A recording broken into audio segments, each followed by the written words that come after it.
as someone na tinatawag nila ng lolo ng Gilas, kayo ba natutuwa dito sa moniker na ito? Kahit ayaw mo man aminin, parang ganun na nga nangyari kasi lahat na ata from panahon ni Gilas 1 bang, tinawagan na nga nila hanggang yung sa Asian Games na nag-champion. Yung kay Brownlee. Yes, dumaan ako sa lahat na yun or lahat sila dumaan. Nagsama kami. Lahat rin ng coach ng Gilas hanggang kay Coach Tim. Nadaanan ko sa lahat talaga medyo. Yung mga ibang kasama ko, nag-retire na ng player. Ako nandito pa rin eh. Pero ayaw mo na, boss. Okay na. Time to pass it. Pero as someone na referred to as lolo, ang lolo kasi maraming war stories yan eh. Yeah. Yung mga ginagather, yung mga bata. Alam mo, nung panahon ko. Kayo po ba, meron kayong paboritong storya ng... Dapat ang doon sila po, di ba yung mga kwentong, yung mga joke nga, sinasabi, talo ka sa lolo ko. Oo. Pero actually sa Gilas masyadong madaming storya kasi madaming karakter rin na dumaan. Isa na tong sa harap ko, nasa katabi mo, no? At yung pinalitan, yung sinab niya rin, isa rin yun. Actually, the 2013 team, no? 2013-14. FIBA Asia 2013 at 14 na nagpunta pa sa Spain. World Cup. Ano yun? Medyo matinding grupo. Hanggang ngayon na, nagsasama-sama pa yung mga yan. Gumagawa pa ng racket at hindi ako na lang hindi sinasama doon sa racket nila.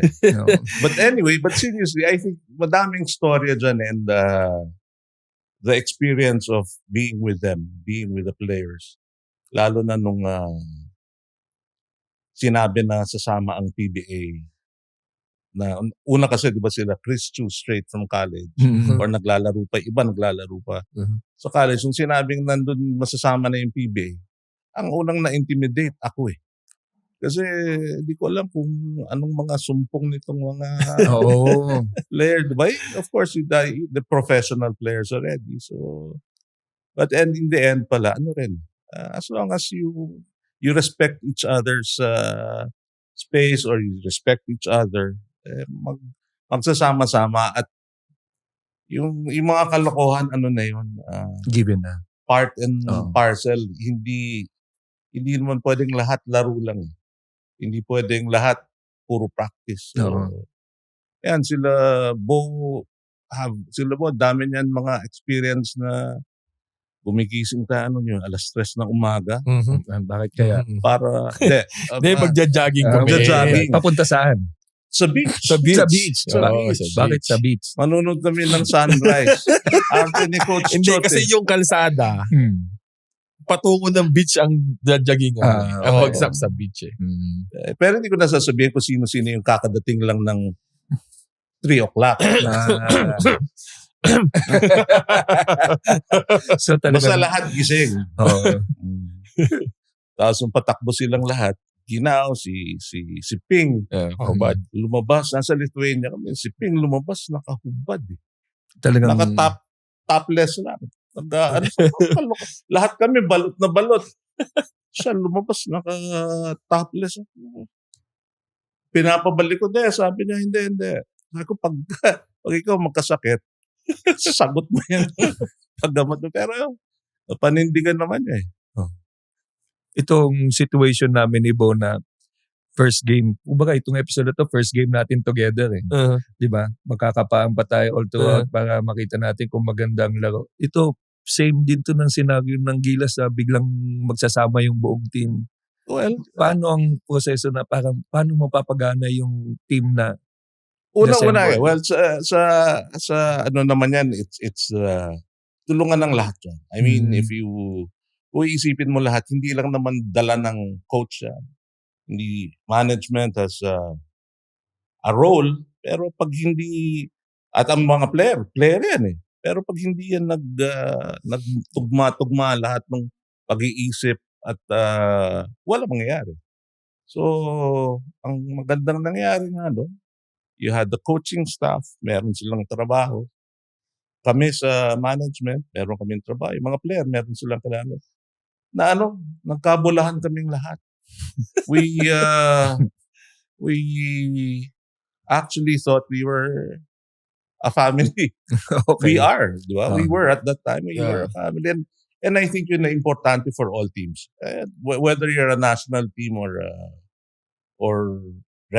PBA team or a regular on any other team. Basta kailangan ang tratuhan nyo sa isa't isa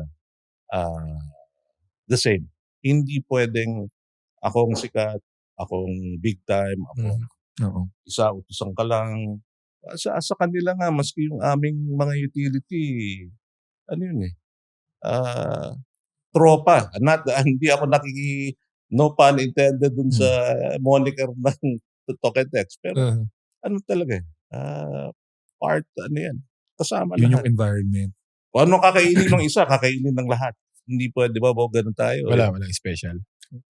Kahit na, alam mo yun, kahit na may ibang may ibang, like, for example, sa mga pila, syempre, hindi naman kumakain ng kung ano yung pagkain ng ano yun. Oo. But kung ano yung nilapag nila, yun na yun. Hindi Assist sila na yun. namimili. Wala. Ganyan ang maganda dun sa grupo na nagkasama-sama kami. Oo. Maski sa kalokohan. Ang ano namin, nag-umpisa kami sa mga jokes yan. Sila Yes, ano yan, si Bo, si Ranidel, si Gary David. Gary. Yan, Gary ang promotor. Yan, mga nasa likod yung mga yan sa bus. Yung haba ng biyahe namin. Nasa likod yan, tatawag sa, Boss! Ano ang tawag mo sa PBA? Paano sino yung PBA player na palaging may sakit? Sabihin, titingin ka sa likod. Sino? Sabi ang sagot, si Ubo Belga. Diba, sama Ako pahangit. Pero ganun nag-umpisa. So kami naman sa harap, mag-iisip naman kami ng mga panggante. pambalik. So buong yung mula yung biyahe from hotel hanggang gym. Matagal yun. That's about 40 minutes an hour. Ganon, balikan. Pero syempre, natatalo kami. Ang kulit nito mga to. Yung utak nito mga to. Pag medyo kulot Thank you for watching Balyahan with GB and RDO, powered by Sports Plus, the official gaming partner of the Philippine Olympic Committee. Kung nagustuhan mo ang napanood mo, here's some more videos. Huwag mo rin kalimutang mag-like, comment at subscribe para lagi kang first dibs sa bagong videos ng Balyahan.